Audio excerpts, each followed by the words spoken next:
2023 Mercedes EQS SUV first look, a bigger electric isolation bubble. Benz's first EQ class SUV to hit our shores boasts 7 seats, optional screens galore, and its own scent.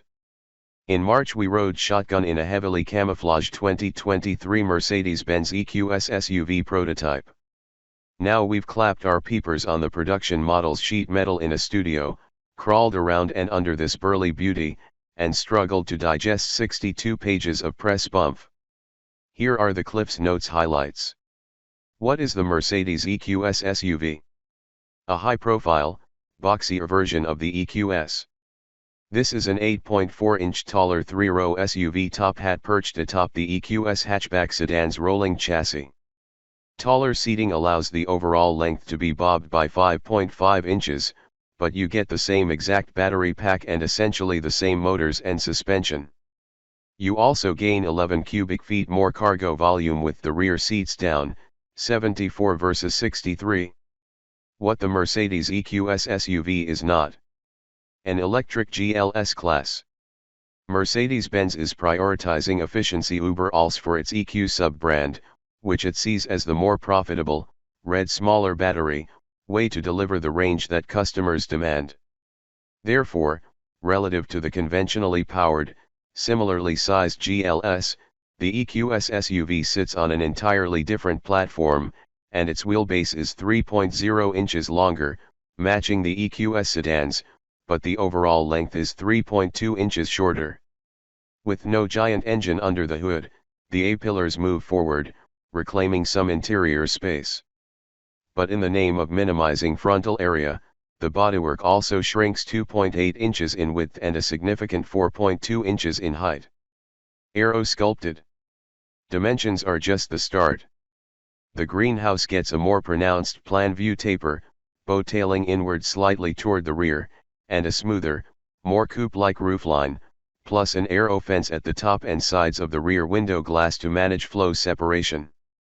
Naturally, there is a smooth underbelly complete with spoilers ahead of the wheels and outboard diffuser extensions in back. Plus, there are jagged turbulators designed to detach air vortices in the front underbody in a targeted manner to smooth flow. Running boards come standard because sculpting their undersides helps reduce underbody turbulence.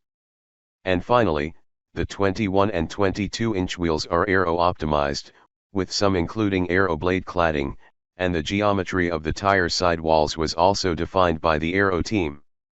Wheels typically account for a third of a production vehicle's overall wind resistance. What's the EQS SUV's power and torque?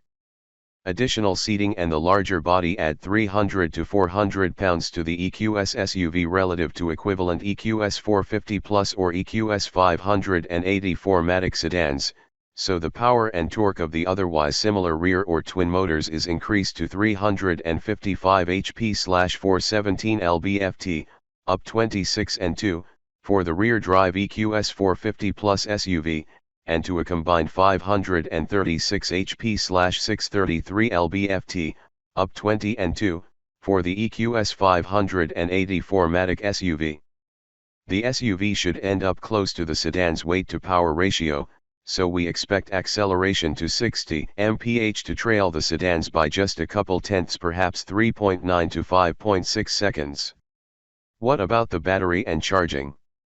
The sedan's 107.8 kWh battery pack should deliver perhaps 30 fewer miles of range due to the SUV's added mass and wind resistance.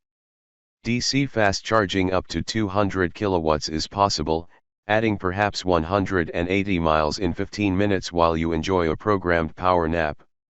This reclines the seat and activates ionized air, ambient lighting, and sounds designed to guide you to sleep and then wake you gently. Home and work charging can be programmed to maximize battery life, by charging only to 80%.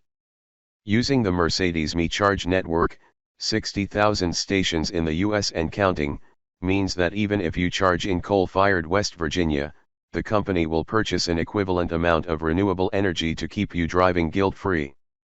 This service is free for the first 2 years. Chassis mods. The basics of the sedan's airmatic suspension with adaptive damping carry over, but the 584matic version of the SUV adds an off-road mode to the usual choice of eco, comfort, sport, and individual. This mode flattens the accelerator response curve and raises the vehicle an inch when traveling below 50 miles per hour. It lowers itself again when speeds drop below 31 miles per hour.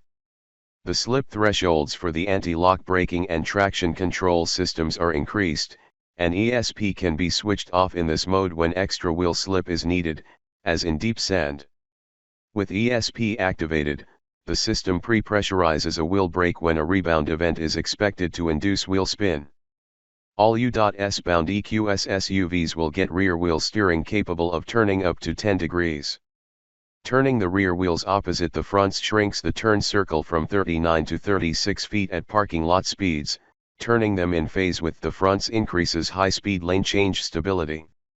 How's the EQS SUV interior? Gorgeous. Mercedes is introducing a new wood-over-metal inlay technique in which three pointed stars are laser cut from the wood veneer, which is then pressure bonded to aluminum, so the metal stars feel flush with the wood. The sedan's 2.6 square foot OLED hyperscreen comes standard on the 580. It's optional on the 450 Plus, which otherwise gets the S-Class 12.8-inch LCD central portrait display. Rear seat entertainment, via 11.6-inch displays, and a 15-speaker Burmester sound system featuring Dolby Atmos sound imaging are options. Lucid's Atmos system blew us away, so we have high hopes for this setup. Space-wise, the aero sculpting obviously impinges on headroom, shoulder room, and cargo space. We don't have all the packaging dimensions yet, but cargo space behind the first, second, and third rows of seats is quoted at 74.0, 23.0 to 31.0, depending on middle row seat position, and 7.0 cubic feet. That's down from 84.7, 42.7 to 48.7, and 17.4 cubes in the GLS class, though this is still a large SUV, and this author's 5'10" frame fits comfortably in the third row. It's no Grand Wagoneer back there, but at least seat heating is optional in those rearmost seats. Wait, what's that smell? Why, it's number 6 Mood Mimosa, thank you for asking. This scent was concocted specifically for the EQS SUV to deliver an earthy fragrance with a touch of sensuality. Go ahead, roll your eyes, but at least occupants need never smell the actual outdoors, thanks to the 600 cubic inch underhood HEPA filter, which features 1.3 pounds of activated charcoal spread out over an odor adsorption area the size of 150 football fields. This filter is why there's no frunk, otherwise known as a front trunk, a feature common to EVs that takes advantage of the engineless nose area to add cargo space. The EQS sedan gets the same HEPA filter instead of a frunk. Mercedes EQS SUV price and on sale date. Mercedes refused to give any hints at all on the EQS SUV's pricing, but we know that, like the GLS class, it will be built in Alabama, while the equivalent S-Class and EQS class sedans are built in Germany. Presuming a similar domestic production discount puts the EQS 450 Plus SUV at about $87,000 and the GLS 584matic SUV starting at $101,000.